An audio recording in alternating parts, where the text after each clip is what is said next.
This is the Netgear WAC104, an access point. Is an access point only. It runs off of 4 ports of gigabit Ethernet and wireless BGN and AC.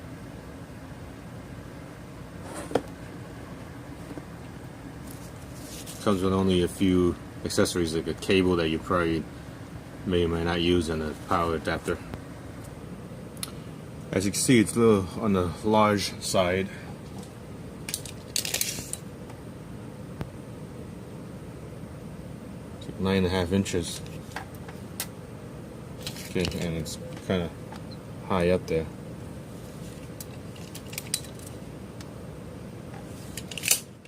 Okay, so it's very big, and it runs just slightly warm, barely anything. It's well ventilated. It's got vents on the side and on the bottom. Not sure why this side's not ventilated. No, this side. But yeah. So take a look at the back. Also, it's got these 2 buttons, 4 LAN ports, and power, so you can switch it on and off. And this power jack. The antenna is movable, and you can rotate it. Same here.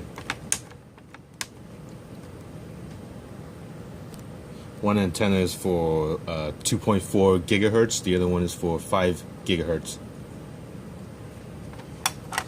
Okay, and it has a light show. It's got a nice light show here. Not too bright.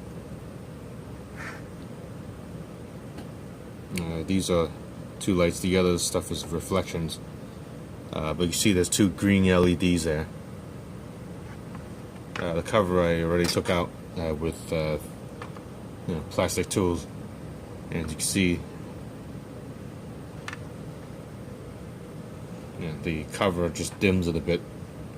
It dims it a bit so that it doesn't get too bright. I think people complain when it's too bright. Of course, there doesn't seem to be a way to access the access point through HTTPS.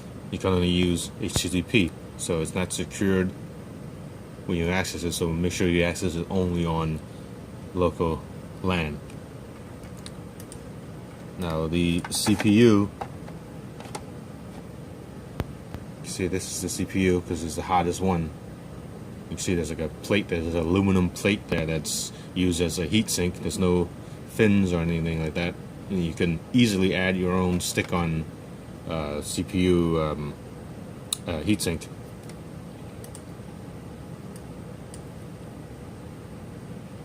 CPU runs kind of hot, not terribly hot, but kind of hot.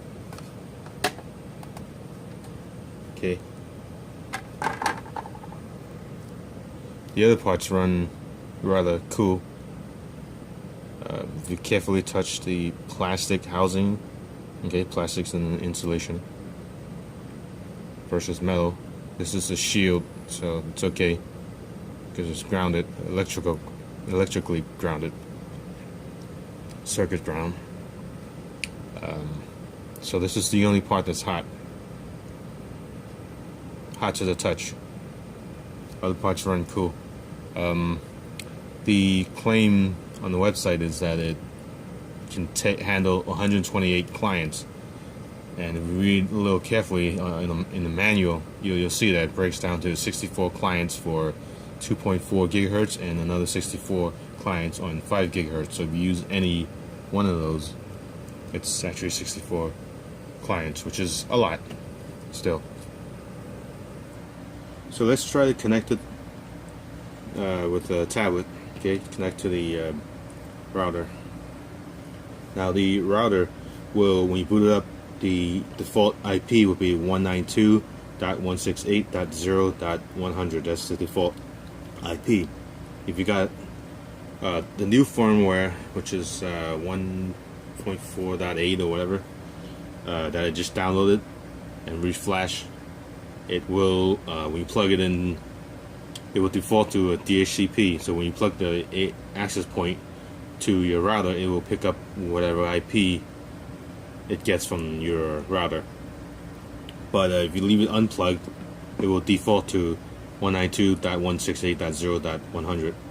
So set your laptop or PC or whatever to 192.168.0.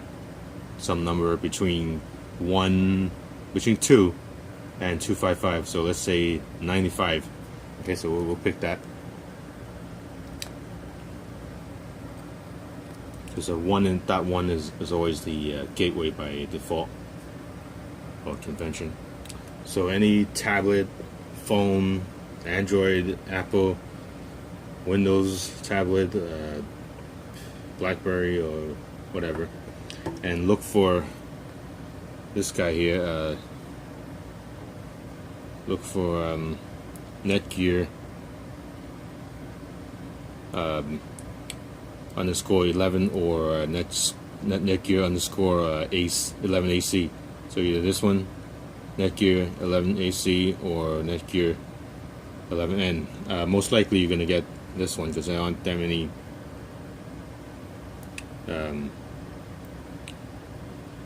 .AC devices right now. Alright, so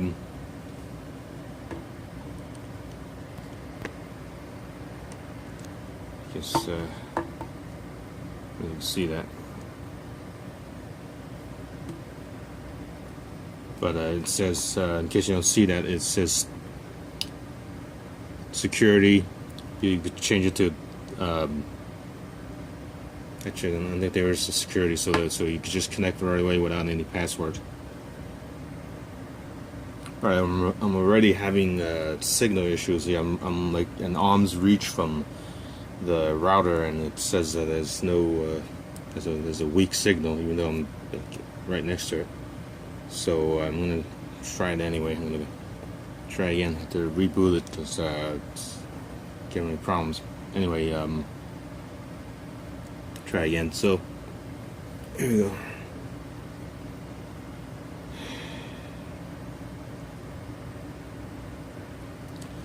So shouldn't be a password prompt, but I put in the password already, but there shouldn't be a password when you boot it up. There's no security at all, so it will not ask for a password. So just click on advanced options, and then proxy is none, and IP settings, it says DHCP.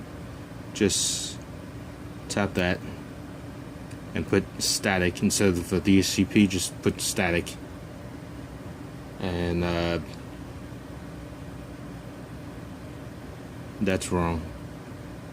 Oh no, that's an example. So I would put in, so choose static IP and then put in an IP, which it gives you a grayed out example where as soon as you tap something it disappears. 192.168.0. Give it any number, just any arbitrary number, not 1 because 1's a gateway. So 2, 3, 4, 5, any number until 255. So I'll just pick something like I don't know, 95 or something. And gateway, it looks like it fills it up. And DNS 8888 is actually Google. So you can actually use that for now. You should choose your router as DNS, but just for testing purposes, just to show you, I'll just leave it that way. Okay, so it's authenticating, and we'll just wait. I'll just pause and just wait 100 years. Alright, so it's connected. After rebooting the router again, it's I was standing next to the router and it's telling me there's no signal. But moving the antennas a bunch, finally got it to work. So if you get a signal issue, just move the router somewhere else, move the antennas around, whatever. Anyway, it's connected. So open up a web browser in your tablet and type in the address, which is by default, of course, is 192.168.0.100. Okay, right up there, 192.168.0.100. Right, so I'm back here. I changed the IP, but to match my network, just to do this. So you got to put in the user's admin, okay, and the password is just password. Right, so just log in. Alright, the router, I just got the router and I already crashed twice, but after resetting it a few times, it's back up again. The page loaded halfway and crashed, and I had to reset it, and finally got the page loaded. It was showing some of that, and this page didn't load, and the router froze, and I had to hard power it off and power it back on. So yeah, anyway, something to think about. It does work when it works anyway. So these are the statistics here. Alright, I had it on for a few days and didn't crash because I didn't use it, but here I am using a wireless connection, and so that's that. Alright, so it's connected. Yeah, enjoy. I hear it's lasts for like a year or two. So right, so here's the opened up router again. Hopefully it'll last. I don't know. I don't have high hopes for this thing.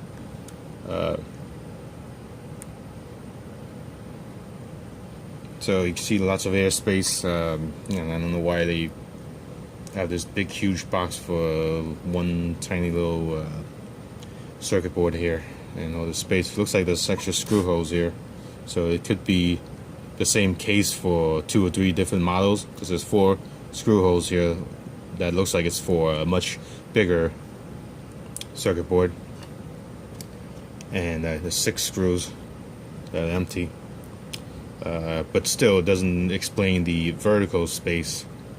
You see, you can fit a sofa in there, but why so thick? It could be like much thinner. It's 2 inches thick. It could be like an inch thick, or even less than an inch thick.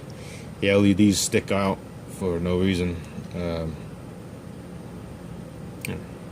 Anyway, so that's what it is inside. And no, I'm already have a bad impression of this router. Doesn't mean that it's not gonna be reliable. I don't know. I've only had this for like a few hours, a few days. I only used it for a few minutes. Alright, I had it on, like I said, I got it a few days ago. I had it on.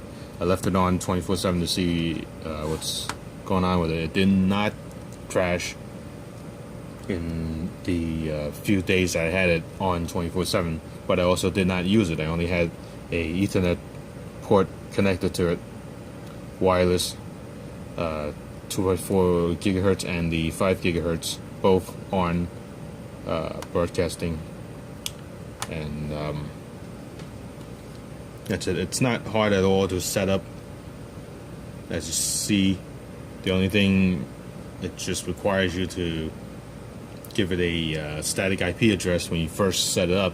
Once you set it up, you're getting the IP from your router, which is not this machine, but another machine, which is a router that you already own, handing out DHCP addresses. If you don't have a DHCP server, then you'll have to put in addresses manually, which means you probably already know what you're doing.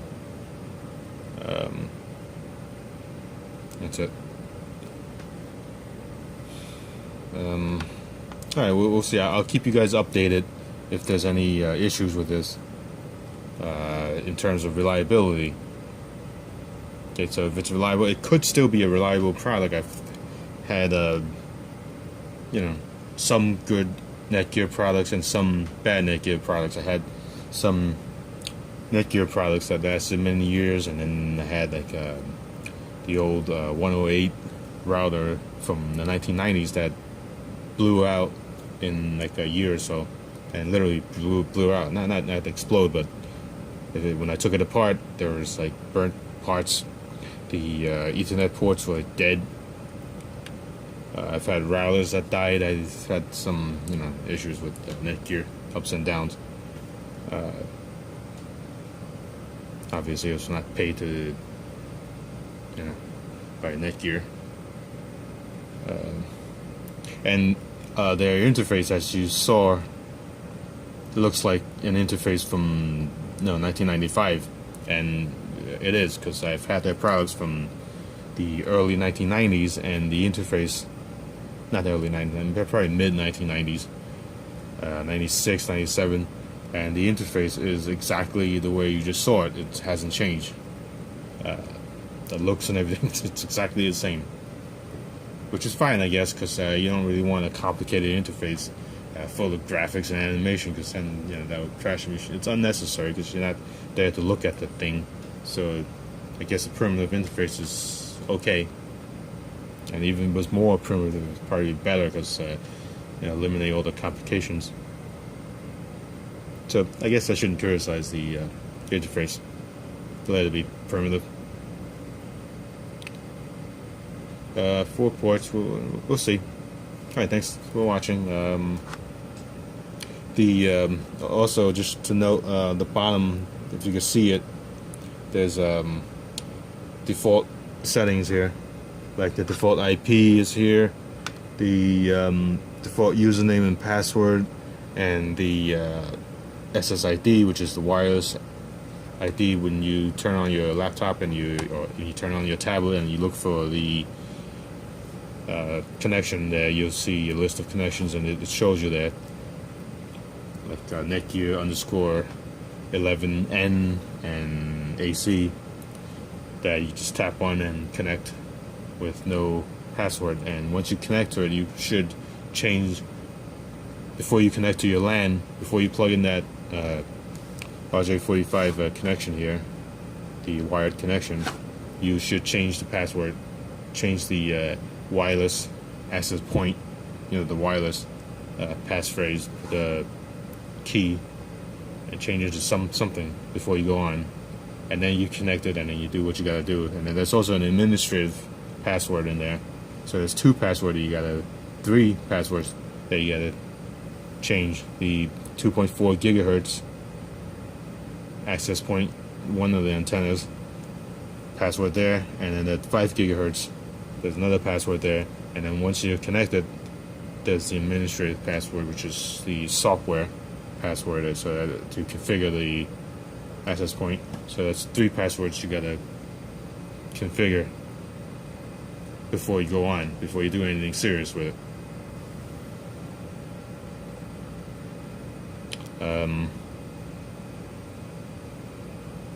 Alright, maybe Netgear's going downhill, I don't know, I have no idea. This is supposed to be a business class access point. Okay. And again, it's not hard to set up, it's just, I don't know if it's reliable now. Maybe it's just a software issue. It could be reliable, maybe it's just software crap.